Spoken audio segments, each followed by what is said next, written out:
दिनों के बाद आया हूँ मैं आपकी क्लास लेने के लिए, थोड़ा काम था मुझे इस कारण से। ठीक है, रक्षाबंधन।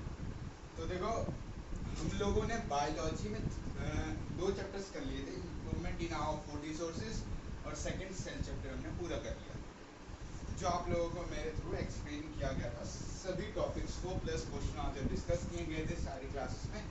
अब जो हम चैप्टर स्टार्ट करेंगे ना, टिश्यू, तो इसमें ये आप ध्यान रखना कि टिश्यू चैप्टर जब भी आप पढ़ रहे हो तो सेल चैप्टर को पहले पढ़ लेना, क्योंकि सेल चैप्टर का आधा पार्ट से जो टिश्यू में आया हुआ है, और आधा आपका कॉन्सेप्ट क्लियर होना चाहिए पहले वाले चैप्टर से, क्योंकि it is a very important chapter cell. आपको सारे फंक्शंस याद होने चाहिए सेल में, ठीक है।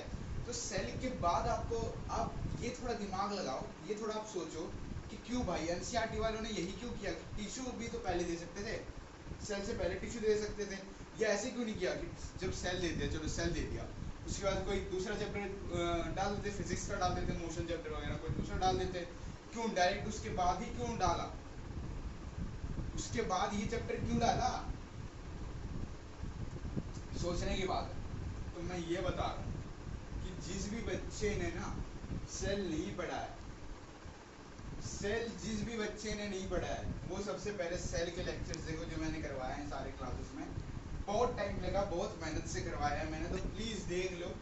और कहीं डाउट लगता है तो कमेंट कर दिया करो, या कमेंट में कुछ अच्छा लिख भी दिया करो, ठीक है।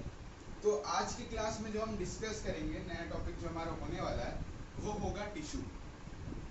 टिश्यू कहीं ना कहीं आपने बहुत सारे लैब्स वगैरह, डॉक्टर्स, मेडिकल्स वगैरह में कहीं भी आपने टिश्यू सुना होगा, टिश्यू वर्ड सुना होगा। टिश्यू के बारे में हम डिस्कस करेंगे। अब आप जब अभी अभी जब आप टिश्यू पढ़ोगे, उसके बाद आप 10th क्लास में, 10th या 11th क्लास में आप बायोलॉजी में आप बहुत और मतलब हो सकता है ना, और इन्फॉर्मेशन लेकर के आप पढ़ोगे। अभी तो आप शॉर्ट नोट्स में पढ़ रहे हो, तो 10th में आप थोड़ा और पढ़ोगे, 11th में फिर आपकी मर्जी है, आप पीसीबी लेते हो तो आप पढ़ोगे फिर पीसीबी में, फिजिक्स केमिस्ट्री बायोलॉजी में। तो देखो, टिश्यू चैप्टर इतना भी हार्ड नहीं है। अगर मेरे साथ पढ़ रहे हो तो प्रॉमिस करो कि कोई भी लेक्चर, कोई भी क्लास आप मिस नहीं करोगे, ठीक है। कोई भी क्लास आप मिस नहीं करोगे बिल्कुल भी, बल्कि आप मेरे साथ रहोगे तब तक, जब तक मैं ये चैप्टर पढ़ा रहा हूँ, जब तक मैं इस क्लास में हूँ, तब तक आप मेरे साथ। Got it? समझ गए? जो टिश्यू चैप्टर इतना भी हार्ड नहीं है, मैं आपको चार बता दें, टिश्यू चैप्टर इतना भी हार्ड नहीं है। और बायोलॉजी में आपके कुछ ज़्यादा चैप्टर्स है भी नहीं। इम्प्रूवमेंट था, सेल था, टिश्यू था, और फंडामेंट, हाँ वही 2-3 चैप्टर ही थे आपके बायोलॉजी के। सिलेबस ही खत्म होने वाला है बायो का। फिर मैं केमिस्ट्री करवाऊंगा। केमिस्ट्री में मुझे एक चैप्टर करवाना है, एटम्स एंड मॉलिक्यूल्स, वो मैंने अभी तक करवाया नहीं है। क्योंकि केमिस्ट्री में अभी मैं बता रहा हूँ, अगर मैं छुट्टियों पे नहीं होता ना, और अगर मैं आपको करवा देता, तो गॉड इट, आप इतना समझ लो कि आपको आज की डेट में, अभी मैं आपको केमिस्ट्री पढ़ा रहा होता, कौन सा चैप्टर, एटम्स एंड मॉलिक्यूल्स।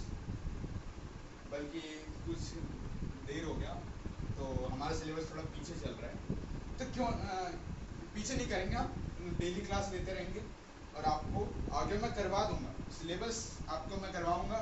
आपको बस नोट्स पढ़ने, क्वेश्चन आंसर्स पढ़ने, माइंड मैप पढ़ना है, फ्लो चार्ट के थ्रू आपको और अच्छे समझ में आएगा वो पढ़ना है, तो उससे आप सब कुछ अच्छे गुड मार्क्स स्कोर कर सकते हैं। तो चलो आज की क्लास स्टार्ट करते हैं। टिश्यू, टिश्यू में बोला क्या है, देखो सेल की बात आ गई।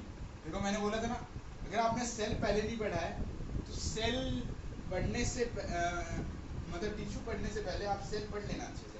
तो क्या बोला है, एक group of cell that are similar in structure and work together to achieve a particular function is called tissue. मतलब बोला एक ग्रुप ऑफ सेल है, मतलब सेल्स का एक जोड़ा है, ग्रुप है, एक जोड़ा आप बोल सकते हो। You can say like a combination of so many cells similar in structure, like a structure frame में है, एक स्ट्रक्चर फ्रेम है, उसके अंदर कुछ सेल्स है, छोटे छोटे छोटे छोटे सेल्स। आपको मैंने लास्ट बताया था ना, cell is a fundamental structural unit of our life, बताया था, डेफिनेशन था।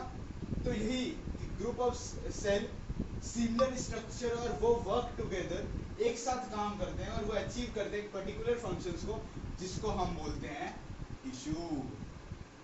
मिल क्या डेफिनेशन आपको टिश्यू का? तो देखो एनसीईआरटी बुक खोलो अपनी, और एनसीईआरटी बुक के आप अभी आप खोल कर बैठे होंगे, तो लास्ट पेज में आप देखना जहाँ पे इन टेक्स्ट क्वेश्चन है, वहाँ पे पहला क्वेश्चन आपको यही दे रखा है कि डिफाइन टिश्यू। तो डिफाइन टिश्यू में आप ये आंसर लिख लो जल्दी से, जल्दी से ये आंसर लिख लो, उसके बाद आपका पहला आंसर आपको मिल ही गया, मिल गया। एग्जाम्पल की आप चिंता मत करो, एग्जाम्पल मैं देता रहूँगा, आप टेंशन मत लो। आप ये टिश्यू का पहले डेफिनेशन लिख लो, ठीक है, पॉज करके लिख लेना। चलो अब स्टार्ट करते हैं। Importance of tissue. अब देखो भाई, हमने टिश्यू का तो समझ लिया फंडामेंटल स्ट्रक्चर, लेकिन अब ये टिश्यू का इंपॉर्टेंस क्यों है, मतलब टिश्यू हमें ये हम भाई अगर टिश्यू पढ़ रहे हैं या टिश्यू हमारी बॉडी में, तो क्यों इतना इंपॉर्टेंट है, हम क्यों इसके बारे में इतना नॉलेज ले रहे हैं, हम क्यों इसके बारे में इतना एक्सपेरिमेंट कर रहे हैं, वो भी तो जानना जरूरी है ना भाई। अगर चैप्टर डाला है एनसीईआरटी वालों ने तो कुछ सोच समझ कर डाला होगा, तो इसलिए तो इंपॉर्टेंस ऑफ टिश्यू, टिश्यू के इंपॉर्टेंस बोला गया है इसमें। चलो आगे, पहला पॉइंट क्या बोला है इन्होंने, workload of individual cell decrease. अगर वर्कलोड, अगर आप बताओ कोई एक पर्सन होगा, ऑफिस में 5 पर्सन काम करते हैं, 4 पर्सन ने छुट्टी पे जा रखा है, 1 पर्सन बचा है, तो बताओ सारा वर्कलोड तो 1 पर्सन के ऊपर आएगा ना। तो जितना वर्कलोड उसके ऊपर आएगा, तो उसके ऊपर जब वर्कलोड ज़्यादा आएगा तो उसका हेल्थ भी रिड्यूस होगा, वो उसके पास टाइम नहीं बचेगा, उसके पास अपनी फैमिलीज के लिए टाइम नहीं बचेगा, वो उसका हेल्थ कंडीशन थोड़ा खराब हो जाएगा, क्योंकि 24 घंटा काम कर रहा है ना, 24 घंटा भी नहीं, सॉरी 12 आवर्स काम कर रहा है, 12 घंटे में अकेला आदमी काम कर रहा है, तो थोड़ा ज़्यादा मेहनत लगता है।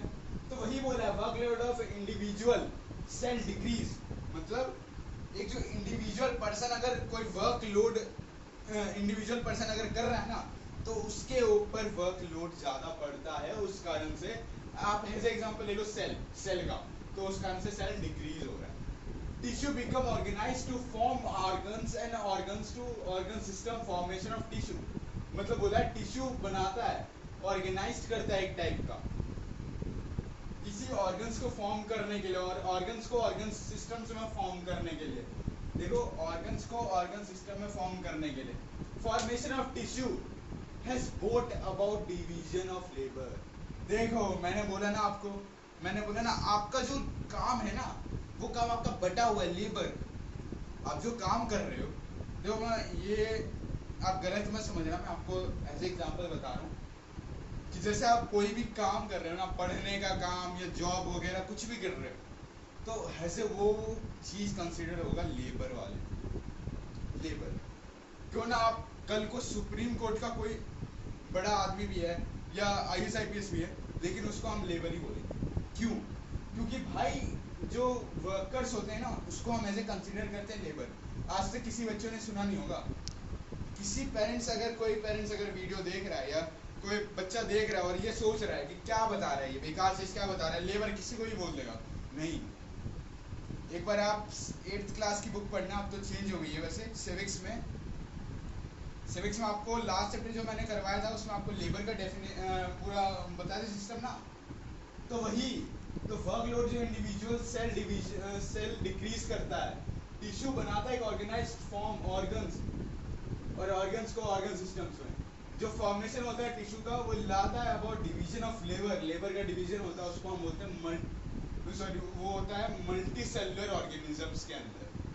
वो किसके अंदर होता है? Multi cellular organism. अब याद करो मल्टी सेलुलर ऑर्गेनिज्म क्या थे, लास्ट चैप्टर में पढ़ा था। मल्टी सेलुलर ऑर्गेनिज्म क्या थे? जो बार बार एक organism bar bar you can say that जो एक ऑर्गेनिज्म है वो बार बार रिपीट होता है, मतलब मर गया सेल, उसके बाद फिर जन्म ले लिया, फिर जन्म ले लिया, तो वो मल्टी सेलुलर ऑर्गेनिज्म कंसिडर होगा।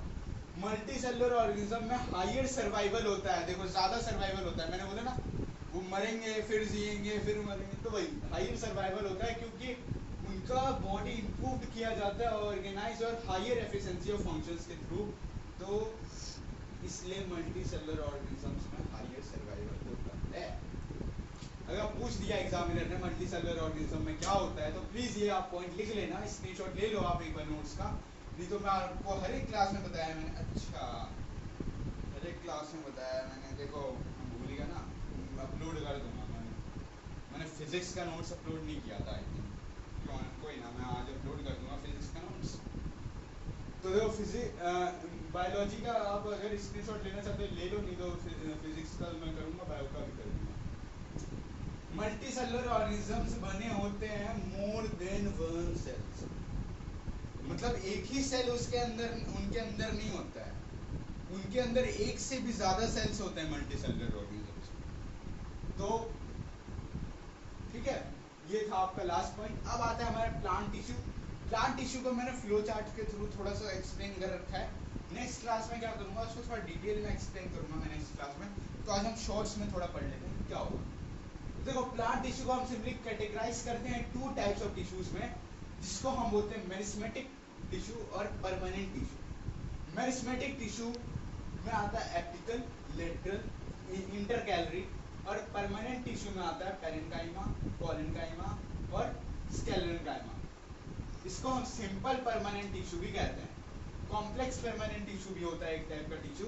ये आपको अभी समझ में नहीं आया होगा जो अभी मैंने आपको ये पूरा प्लांट टिश्यू का समझाया, लेकिन डोंट वरी मैं आपके साथ हूँ, और नेक्स्ट क्लास में आपको मैं प्लांट टिश्यू का सब ऑल ओवर, मतलब समझ रहे हो ना, आपको मैंने अभी शॉर्ट में बताया कि ये सब होता है meristematic tissue, plant tissue, permanent tissue, ये सब मैंने आपको शॉर्ट में बताया। आपको नेक्स्ट क्लास में आपको हायर लेवल में मतलब आपको फुल डेफिनेशन के साथ बताया जाएगा। तो thank you very nice day, कल की क्लास में मिलेंगे, कल की क्लास में प्रेजेंट रहना।